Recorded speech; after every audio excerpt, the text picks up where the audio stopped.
What do you know about politics? What should you know? Forget views, beliefs, and opinions. Politics is really a science, and that's where we come in. Welcome to Inside Political Science. I'm Kirby Goodell. I'm Todd Kent, and we're your guides to what's actually happening in politics. We're using our years of experience to navigate political data, media, money, behavior, and more to educate and inform you.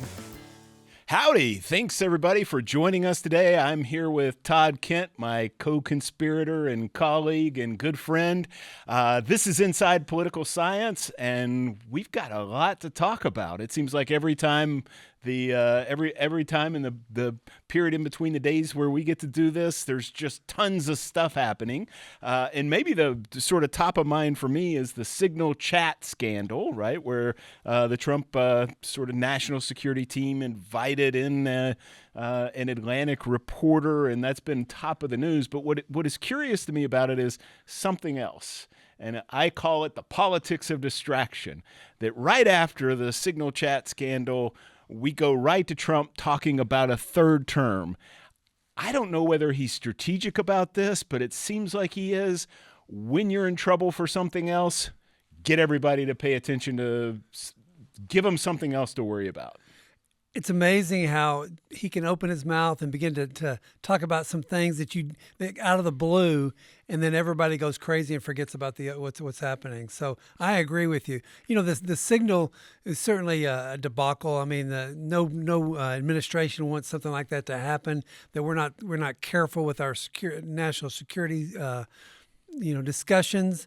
The Democrats started to run with it, and he certainly was able to change the conversation very quickly. And Democrats seem like if this is a strategic move and he's giving them bait, they can't help but take it. No, exactly, and maybe they fear a third term by Donald Trump more than losing national security secrets or something like that. Yeah, it seems like the first scandal, the Signal scandal, the chat scandal, seems like it does seem like they were getting some pushback. Trump has sort of famously said he doesn't like to apologize for anything. That's the sort of philosophy that he operates under. But this seemed like it might have been getting some legs, but then he says third term and it's gone. Yeah, they took some criticism by some of their nominations for these different posts. Seemed to maybe didn't have the background they needed. They were kind of outside the mainstream, and I think the Democrats were making some headway into saying, look, you got these guys that don't know what they're doing, and he was certainly able to put that down. And certainly that's what we're hearing today is can he do it? Would he do it? Should he do it? Those kind of things. Yeah, and I think the can and would completely different questions, but it's for short-term purposes. It seems like he's distracted. We're moving up into in a couple of days. We might have tariffs. I went new car shopping this weekend thinking I might need to buy one. I didn't buy anything yet, but I went looking. How worried are you about? Are you worried about tariffs, or are you thinking about them? Is this?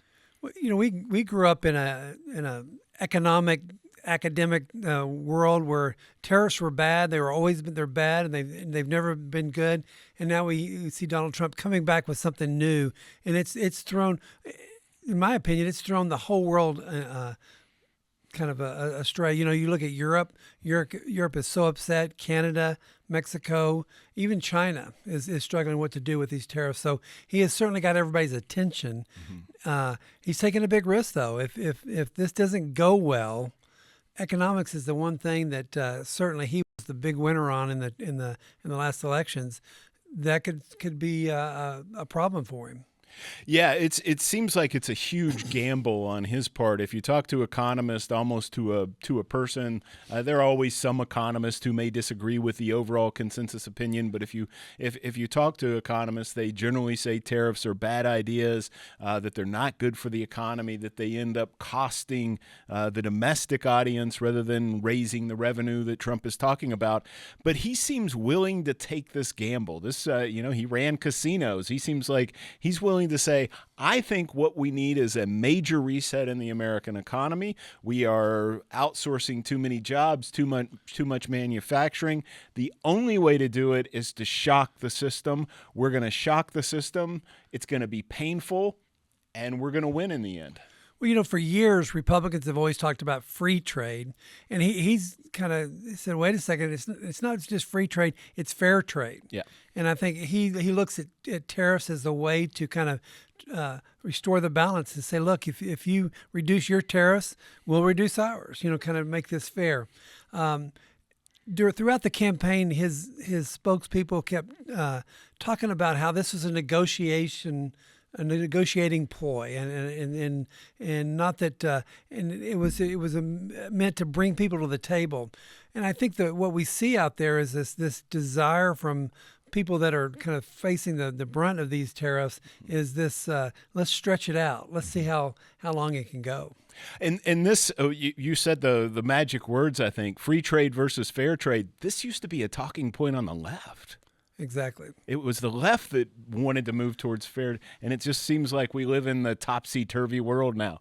Though it also seems like the parties have changed, and we're talking about the Republican Party more as the working class party, the Democratic Party more as the college-educated elite party, right? Well, yes, and when you have the free trade is something that elites and the kind of the I don't know, the owner class likes, where the working class is certainly more amenable to fair trade, and this idea that our jobs aren't going to leave the country, and we're going to be able to buy things cheaper without, or sell our goods, and so that keeps us in jobs. So I think you're right. I think we're seeing kind of what we've been talking about for a couple of months now. This big shift in voters, that the working class voter is it's certainly a message that his message in 2016, interestingly enough, was that I have your back. That was mostly to the the upper Midwest and those places where steel and coal and those kind of things. But he said, I have your back, and he's kind of still saying that. Yeah, and the politics of this also works in interesting ways, especially if we go back a decade or 2 decades ago when we're talking about when we're losing manufacturing jobs. That was very visible. People saw it in their communities. They felt it very much in their communities, whereas the benefits of free trade are kind of all over the place, like, oh, the TV's much cheaper and you can go get cheap electronic goods. So it's very hard to see the benefits of free trade. It's very easy to see the cost and to want some way to push back against the losses in communities and the losses in manufacturing. And it hasn't hit all communities the same. And a lot of the communities that we're talking about that were hit are the communities that are now Trump counties or Trump places where he's done very well. Yeah, that's kind of the thing about free trade is that it wasn't, as globalism went across and trade grew across the world, the American worker was kind of the loser. And I think that's what Donald Trump saw in 2015 when he decided to run, is that I'm going to be there, I'm going to have you. So now we're looking, here we are in 2025. Is the idea of a tariff actually going to accomplish what he wants? And I think I maintain that he has a limited amount of time because we're going to have the 2026 elections. Right. And so both parties are going to be very nervous about losing any ground to the other party because it's so close. And that's why I think I'm anticipating his opponents in this tariff war just saying, let's wait him out and see how long he can go. Yeah. Well, when he's communicating, it seems like the world. So once upon a time, we lived in a world that was dominated by broadcast networks. Even more recently, there was a question about who was sort of advantaged. Was there a quote liberal media bias? Those questions are still relevant, but increasingly, it seems like in terms of communicating to people, maybe Republicans have an advantage in the broader. Sometimes we refer to it as the media ecosystem, right? That it's everything, all the ways that people communicate. And it seems like maybe Republicans have an advantage. Yes, they do. In fact, Media Matters came out with this report, which is a left-leaning kind of group, came out with this report looking at the top left-leaning podcast and the top right-leaning podcast, and found that the right-leaning groups, there was more of them, and they had bigger audiences, and they were signaling that we've got a fundamental problem here. So the question kind of came to my mind is this because of message? Is it just because are they better at marketing? What's going on there? Yeah, it's because we always wonder whenever we're dealing with media, there's this question about are they attracting audience first, or is the audience coming to them? And so it's really curious. But when you look at the top podcasters, of course, we know Joe Rogan is one of them. Charlie Kirk is one of them. Just a lot of Republican, conservative leaning podcasters. And a lot of people are listening. They're getting a lot of views, and that helps to get the message out. Yeah, that it does. And in addition to those the big, large ones, the Republicans have lots of smaller ones that are out there that kind of people can listen to, people that they feel like they like. What's interesting to me, if you look at the left leaning groups, the number one that they identified was Trevor Noah. Mm-hmm. But Trevor Noah has been losing audience for a long time, and so there's other groups. The largest left leaning podcast groups are not that well known. Yeah, and so.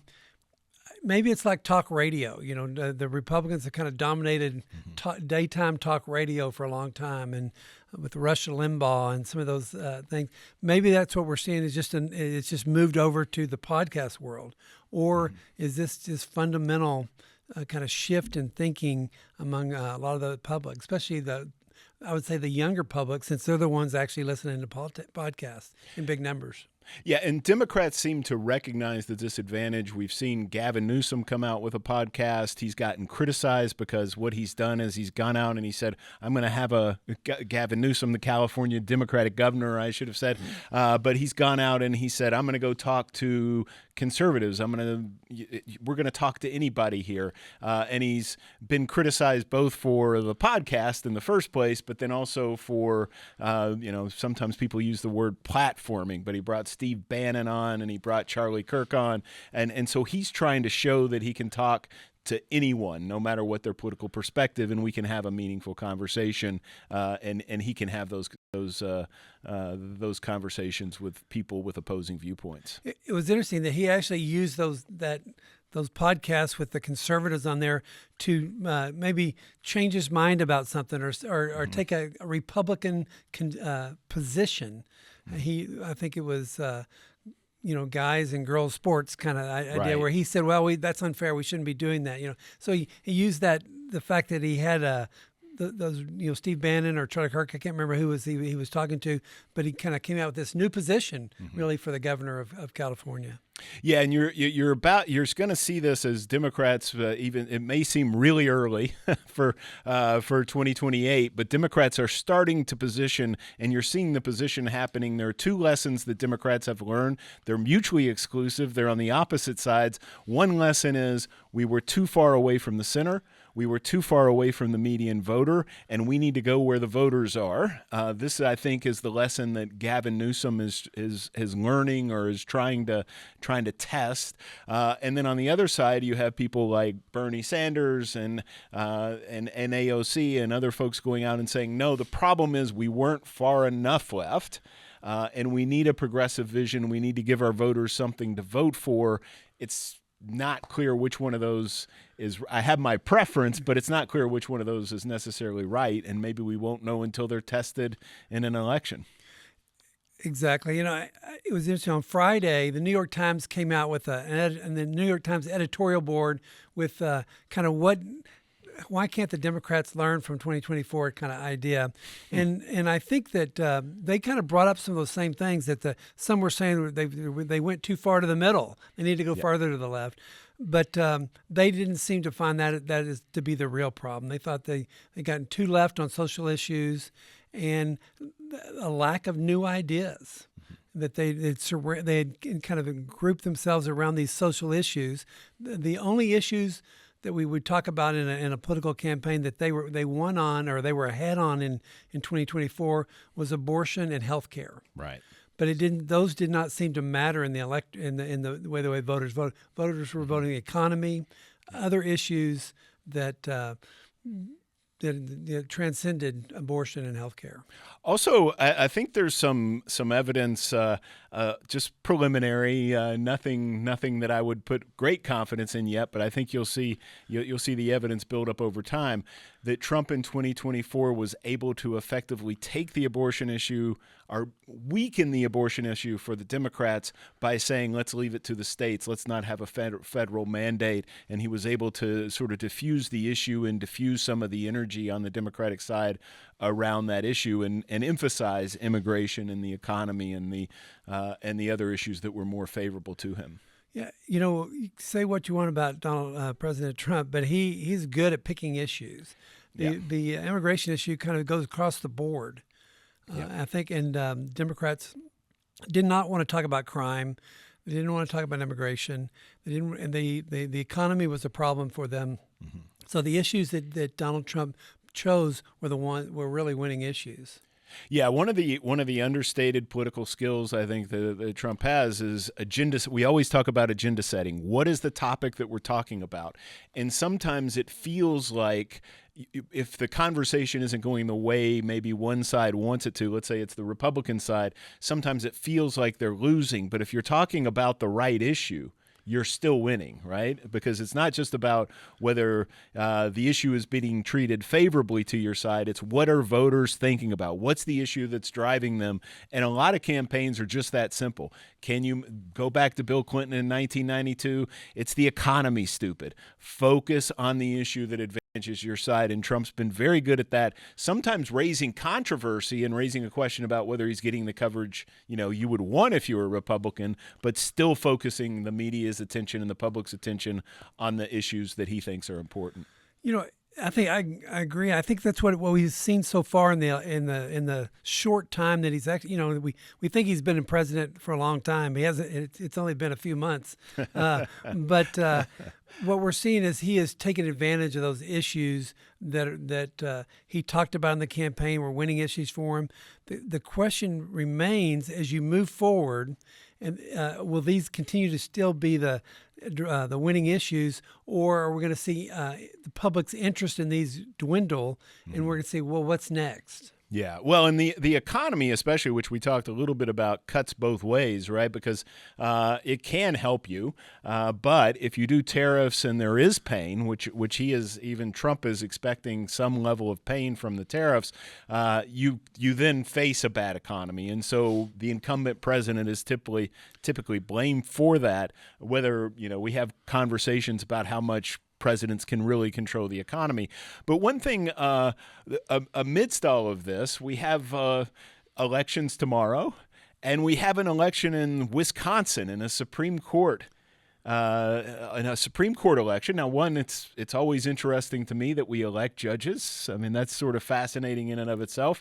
But Elon Musk has called this election, the destiny of humanity is on the line, and he went and he gave $1 million to two voters. What is going on in Wisconsin? Yeah, this is a big race. The discussion on the ground is that if the Democrat wins, or the left, the more progressive judge, it's supposed to be a nonpartisan race. Yeah. I think the gentleman has actually worked for Republicans in the past.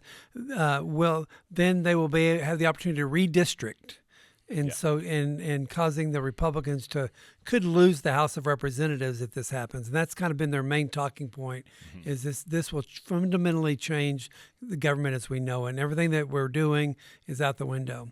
So it is interesting that they sent their big guns to Wisconsin. And nobody is a bigger gun right now than Elon Musk. And not only did he spend some money, he held some town halls and he talked to people, and that's a very high-profile campaign support. Yeah, it's a really fascinating race for lots of reasons. Democrats, like you said, it's a nonpartisan, but it's a liberal majority right now, 4-3. This election will decide whether the liberal or the conservative faction has a majority. When it comes down to approving or disapproving maps, the majority in Wisconsin has made a big difference, and so you will see that this could affect the House. They're going to have abortion cases, abortion rights cases. They're going to have voter ID cases. They're going to have rights about unions and the rights to organize. This is really fascinating, and it goes back to sort of the all politics is local, because this one election could end up determining control of the House of Representatives in 2026. Yeah, and if that happens, that's going to send shockwaves across the country. I was thinking about this, how we've seen local judges, or even federal judges on the local, on the lowest level, creating these nationwide injunctions. Yes. And then we're seeing this case this election in Wisconsin, where you have judges being able to determine things that change, according to Republican destiny. Yeah. But at some point, are we going to see kind of judicial overreach and a reaction to what judges are doing, or is there going to be, we can't stop what the administration is doing, so this is a good thing? Yeah, and the partisan politics of this are super interesting, because when Biden was president, judges, some here in Texas, would put an injunction on something that Biden was trying to do, and Republicans would applaud. And now Trump is president, and Democratic attorney generals are getting together and they're suing a lot, and they see this as an effective strategy to limit some of the things that he's trying to accomplish. I think I saw something that of the decisions that have been made so far, the Democratic attorney generals have won 8 of 11 cases. But the question is, like, should we have these? Should a local judge be able to affect national politics, and especially be able to put an injunction on something that's going on nationally, or should they only be able to put it in place in their local area? And what it feels like is people's position on these issues often depends on whether their party's in power or not, and not some general understanding of what court power should be or what it shouldn't be. And you'll see the sides flip, right? So you'll see Republicans applauding during the Biden administration, but then saying, how can a local judge make these decisions during the Trump administration? And Democrats flipping just in the opposite direction. At some point, I would expect that we're going to see the Supreme Court weigh in. It seems to me like they're just sitting back, waiting and watching. But at some point, they're going to have to say, because the questions on the table, the Republicans have put on the table is, look, how can a district judge, a federal district judge, change the policy of the president? Yeah. Or can it stop what the president wants to do, or can it? And so it seems to me like an issue that the Supreme Court's going to have to weigh in on, and they're waiting for the right time to get involved. But then that becomes a political issue for the next election cycle. Absolutely. And we also, one other reason that I think this Wisconsin Supreme Court case is so interesting is what we have seen in special election and off-cycle elections. Increasingly, we're seeing Democrats do better for the reasons we talked about, because their voters tend to be higher educated, more high-propensity voters, and all the characteristics that we associate with voter turnout. And so we expect going into election like this that Democrats might have an advantage, which is also why Musk is there trying to generate turnout and get people excited about the election. So we're really, one of the reasons I'm excited to see what is the turnout going to be, which party is advantaged by the turnout, because that tells us something about where our politics are today. Yeah, we talked, I think, last time about the David Shore, the Democratic consultant who looked at 26 million kind of surveys and came up with some conclusions. And one of them is that the more people that turn out right now, it favors the Republicans. Yes. which is the Yes. problem. So I think if the turnout is low in Wisconsin, then it's definitely going to favor the Democrats. Yeah. And so I think that'll be interesting to see how does that play out there. I think we've already seen in Pennsylvania and some local races where the Democrats did very well because of that very problem for the Republicans. Republicans have to get a high turnout to be successful, according to David Shore, and it remains to be seen if that's true. Yeah. Well, that's a perfect segue, because when we come back, I'm going to talk to Chris Warshaw, and he's been studying local politics, and we're going to talk about local politics.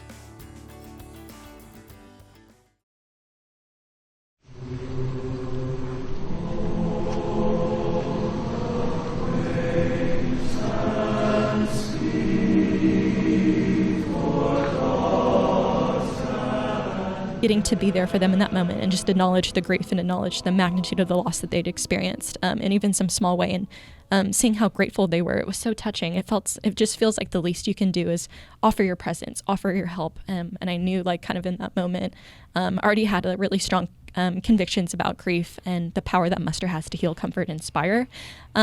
But that was kind of the moment that's like, I want to do this in some capacity for the rest of my life and offer that same comfort to someone else and let them know that the legacy of the Aggie that they loved won't be forgotten by me, and it won't be forgotten by any student and anyone who attends a muster ceremony.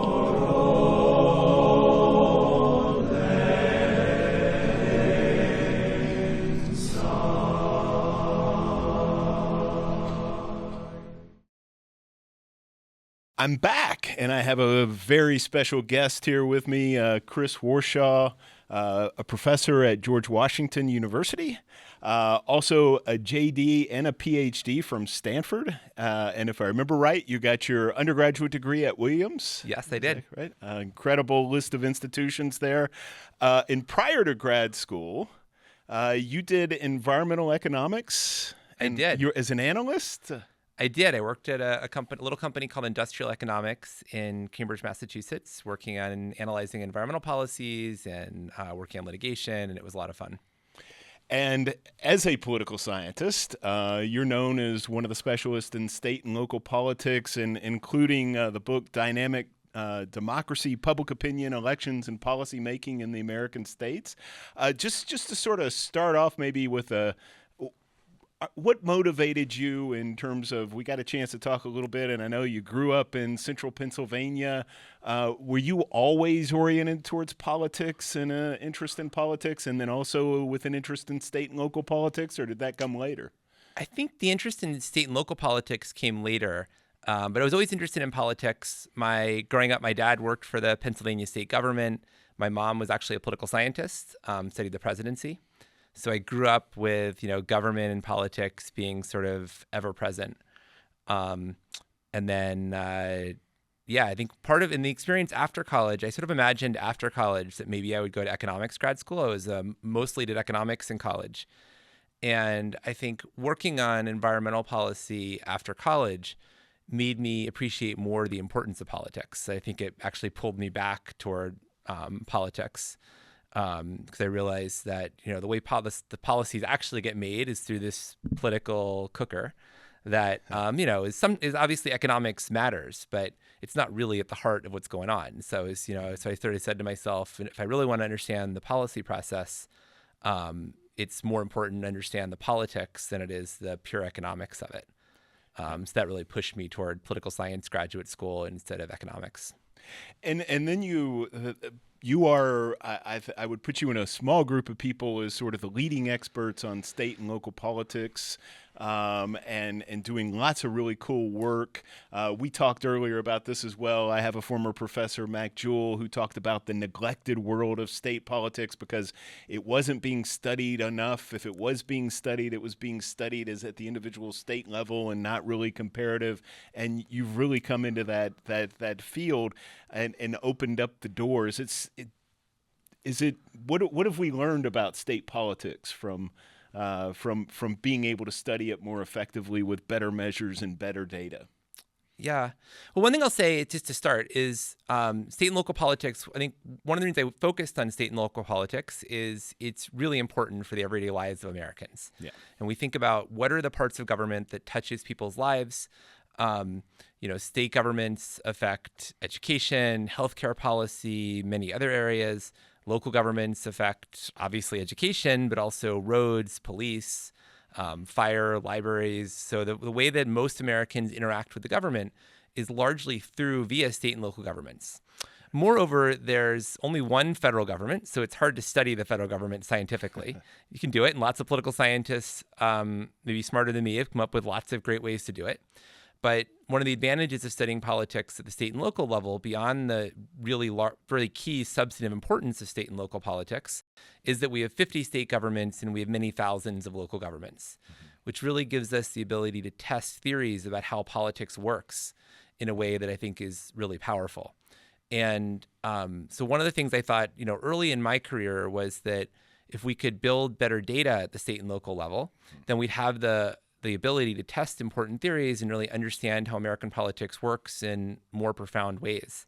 So for both state and local politics, what I've set out to do is to build new data on public opinion, elections, and policy that enable us to understand how the political process works across different levels of American government. Yeah, and I was reading a review of your book, and one of the things it talks about is, or one of the ways it characterizes your work is optimistic. That you see these connections between, I think a cynic out there would say, no one in politics cares what I think, or the politics doesn't care what the public thinks. But you find that state politics is actually influenced by public opinion, though it's a little complicated, right? Yeah, it's certainly complicated, but I am definitely optimistic about American democracy, particularly at the state and local level. I think that what I found in my work, as well as many other political scientists, is that state and local governments are responsive to public opinion. It might take a while for public opinion to influence the political process. It doesn't happen instantly. In our book on state politics, what we found is that, it can take even 20 years for shifts in public opinion to really play out in the policy process. But eventually the government does respond to shifts in public opinion. And in the end, what the public wants tends to get implemented by the government.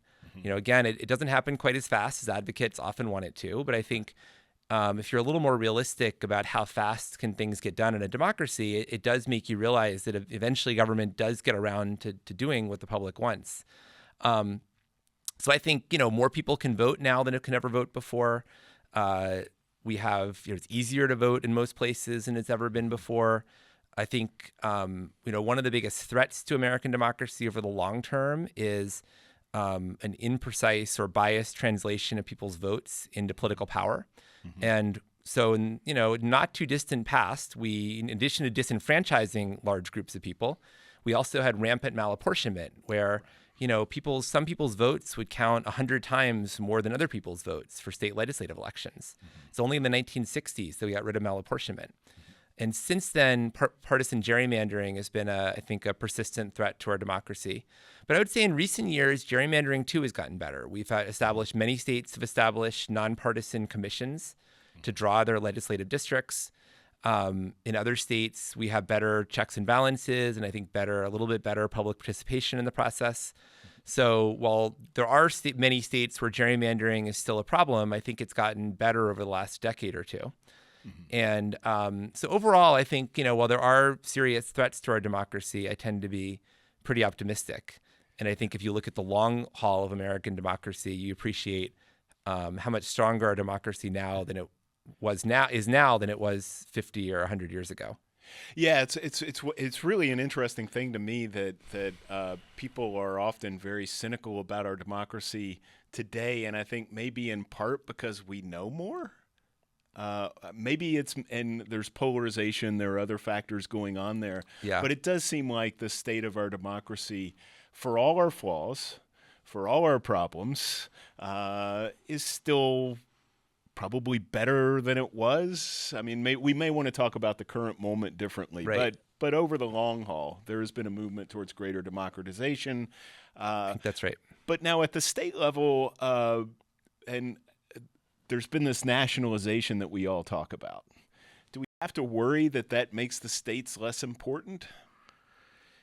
That's a great question. I think nationalization is a complicated aspect of American politics with, I'd say, lots of implications.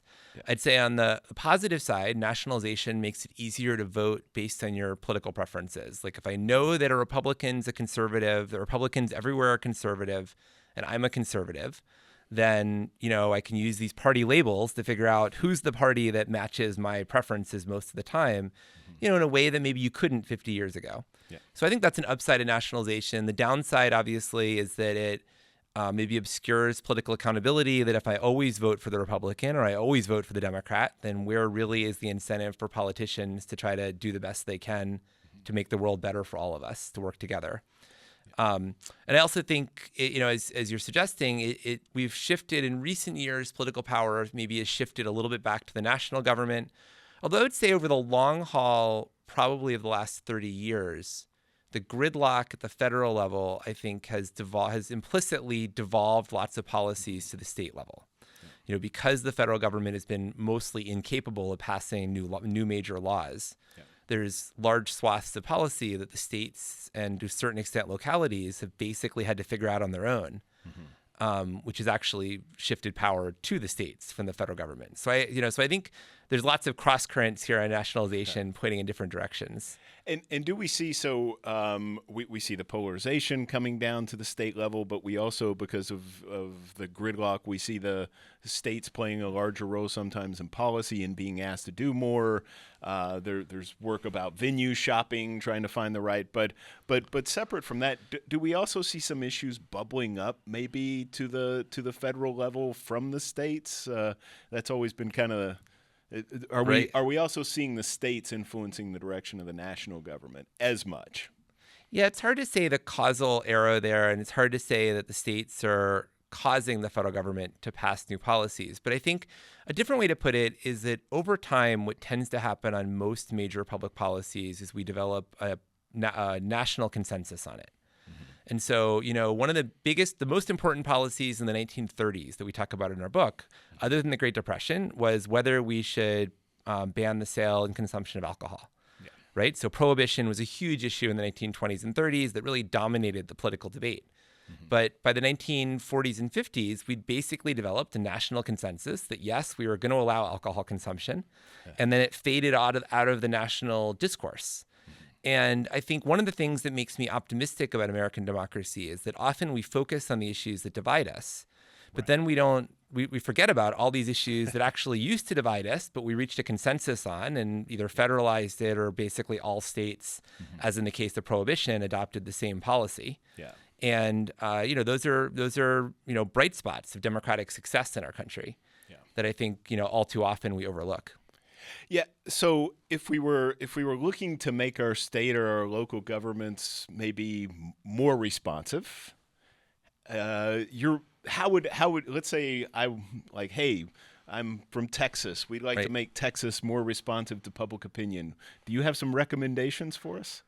Well, I think, maybe you don't want to make recommendations for Texas, but for a generic state. Yeah, for a generic state, I think that the most important, blight under democracy over the past 30 years has been the continued partisan gerrymandering. So earlier I talked about it has gotten better in the last decade, but it's still a big problem. Yeah. And that's true in many states. And at the national level in Congress, Democratic and Republican gerrymandering has largely offset itself right now, so that Congress is actually relatively unbiased right now. Whichever party wins the majority of the votes for Congress is probably going to win the majority of the seats, which is great for our democracy. But at the state level, we continue to see rampant gerrymandering. And I think the reason that gerrymandering is so important and so pernicious is that any institution that enables a party or group to win control of the government without winning a majority of the votes is inherently, I think, anti-democratic and really undermines the responsiveness of the government to the public. And there's lots of other, things we could do to improve our democracy, but most of them don't rise to that level of enabling a minority of the public to control the government without getting a majority of the votes. Yeah, and you just recently published it was an op-ed or showing that this bias, it had been a Republican bias, right? So Right. Republicans did better in elections than they should have based on the number of votes that they received, and now that bias is gone. Yeah, the U.S. Congress, in the 2010s, there was a very large pro-Republican bias. So that in 2012, Democrats won a majority of the votes for the U.S. House, but Republicans won a large majority actually in seats. Yeah. And obviously, Paul Ryan was Speaker of the House in 2013, not Nancy Pelosi. But since then, that bias has largely evaporated at the national level. And that's partly due to shifts in political geography as suburbs have trended more toward Democrats compared to rural areas. Now, probably Democrats and Republicans waste similar amounts of votes in urban and rural areas, whereas it used to be that it was overwhelmingly a Republican advantage because they wasted fewer votes than Democrats. Yeah. But also the growth in nonpartisan commissions has meant that places like Michigan that used to have a very large pro-Republican bias in its map now has an extremely neutral map that either party could win the majority on. And then also, I think Democrats have gotten more aggressive about gerrymandering. So there's some states where, in the 2010s, it was hard to really point to any state that was aggressively pro-democratic gerrymandered. Yeah. And that's no longer true. So I think, in the 2020s, the pro-democratic gerrymanders have largely offset the pro-Republican gerrymanders in a way that we hadn't seen last decade. So it's still going on, but it's going on both sides, and that sort of evens out across a number of states. Exactly, and that's true this decade. One of the things we talk about in our op-ed is there's no guarantee that'll be true in the future. Right. So I think that both parties, I would hope, have an incentive now to maybe work together to curb the influence of gerrymandering in the future. Because next decade, I think you could come up with plausible reasons that either party could have a big majority or a big advantage due to gerrymandering, if it's not curbed more over the next couple of years. Yeah. Well, we're getting close to running up on our time, but I really wanted to ask you this question because I think it's so important for our audience, and so I want to hear your answer as well. So you're thinking about where we are today over the next couple of years, over the next 5 years, maybe even into maybe we don't want to go to a decade. That may be too far out. But what are the things that you're really paying attention to and that you think other people should be paying attention to that maybe we're not because we're caught up in the day-to-day 24/7 news cycles? Yeah, I think a couple of things. I mean, obviously, I'm paying attention to the actual policies getting passed both by the federal government, but also the state and local government. I think we often get a little bit too absorbed in the daily news cycle of politics. And, most of it doesn't really matter very much. But the things that matter are the policies that actually get passed that are going to affect real people's lives. So I'm paying close attention to that. I think at the federal level, what we usually see is the president tends to lose popularity over the course of their first term. Yeah. And especially the first 2 years of their term. And usually the president's party loses seats in the midterm election. So, seeing if President Trump and Republicans can avert that in 2026 and whether they can pass policies that have the support of the mass public and enables them to build more of a political mandate, I think is interesting to watch in the days ahead. Yeah, we expect them to lose seats, right? But we also know that maybe the way the map is, or the way the current breakout is, there aren't that many Republicans who won in seats that were won by the many Republicans in seats won by Kamala Harris. There's not a lot of targets, right? I think that's right. On the other hand, if we saw a 2018 kind of result, which is totally plausible, then I think there's probably about 20 Republican House seats based on analysis I've looked at that would probably tip Democratic. Yeah. So I think it's very likely that Democrats would win a pretty big majority in the House. Yeah. The Senate map, I think in the due to rural areas trending Republican, Republicans always have a pretty big advantage in the Senate map. Yeah. And this year is certainly no exception. So this year, I think it's unlikely that Democrats will win a majority in the Senate. So Republicans will probably still continue to control the Senate. But, I think depending on how big the wave gets, I think that, we'll see. Yeah. Well, I wish we could keep talking, but unfortunately, that's all the time we have for today. So thank you so much for joining us, and look forward to hopefully being able to talk some of this out with you in the future. Sounds great. Thanks for having me. Hola, I'm Maria Hinojosa, host of Latino USA. For more than 25 years, Latino USA has been elevating the voices of historically marginalized communities with authentic storytelling.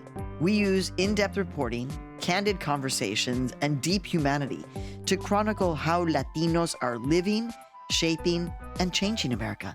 Listen to Latino USA Sunday morning at 10 a.m. on KAMU FM. Well, Todd, one of the things we've been talking about is how people move, and they move for politics. And one of the things that we're looking at when we were talking about gerrymandering is Republicans seem to be advantaged going into the future. You know, right now what we've seen is people leaving some of the traditional blue states, moving towards red states with lower taxes, state taxes, whether it be Texas, Florida, Tennessee, some of these states, but also a lot of growth in Arizona and those border states that border the western states. So that is an issue. In fact, one of the groups that looks at this has suggested that in 2030, when we reapportion, that Texas could get up to 4 seats and Florida 2 new seats. And then Arizona, New Mexico, Utah, Idaho could each get 1 seat. So this was certainly something that favors the Republicans. And I think sometimes if you talk to people, if you go out into the community and you tell people in the community, they might say, we don't want those California liberals moving here. We don't want those liberals from New York moving here. But as it turns out, most of the time it's more conservative people in California or in New York who are looking for that low tax, less regulatory state. They're moving for a reason, and the reason is they're coming to Texas for taxes and regulation purposes, so they tend not to change the politics as much as people think, right? The Californians aren't going to turn Texas blue. Yeah, I think that's exactly what we've seen, at least in the short run.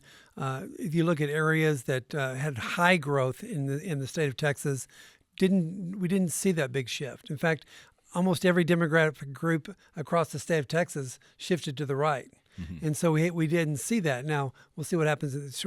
Politics is short-term and long-term. We have to look at both. But, yeah, that seems to be the case. The people that opted or self-selected themselves to move out of those states, whether it be New York or California, those are the things to be the big losers as far as population, that they weren't maybe as liberal as we thought they were. Yeah, and because of that, we don't expect. Well, actually, if we expect any change, we actually expect it to benefit the Republican Party if we're looking at the Congresses maybe in 2030. But all of that assumes, sort of the world is as it is, and there aren't bigger changes in terms of the economy or foreign policy or anything else to shock the system.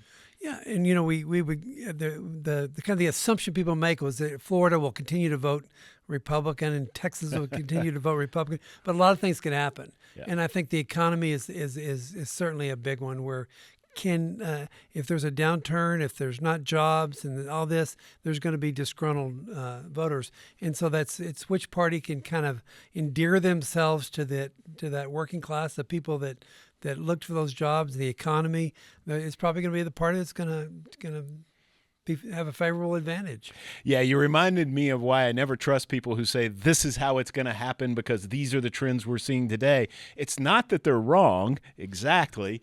It's that they're only right if the assumptions that they build into their model hold into the future. And there's sort of the famous saying that all models are wrong, but some models are useful, and they're useful only to the extent that the patterns that we're observing today in politics hold over the next 10 years. Yeah, in the short run, we're going to look into see on April 2nd, we're going to see if as these tariffs come into play, what does that do? And how does that change it for 2026? It could be a big boom for the Republicans if there's some progress. It could be a disaster for the Republicans if it's not. So, like you said, you look, okay, if trends hold like they are today, that's a good thing for the Republicans, but that doesn't. We don't know if that's going to be the case or not. Yeah, and so we know things are going to change, and we know the politics are going to shift because the political parties also don't accept their, the loser party tries to figure out the lessons, the winning party's trying to figure out where to go in the future. Politics is such a great dynamic thing to watch, and I think that's one of the reasons we love it. That's all we have for this episode. That's episode 24. If this is your first time listening, click the subscribe button so you never miss an episode, and thanks for your time. Great to be with you. Inside Political Science is a production from KAMU, Aggieland's Public Television and Radio. For more information, visit tx.ag/insidepoliticalscience. Have a question for our experts? Email them at insidepolicy@tamu.edu. Also, subscribe to the show on your favorite podcast platform so you never miss a new episode.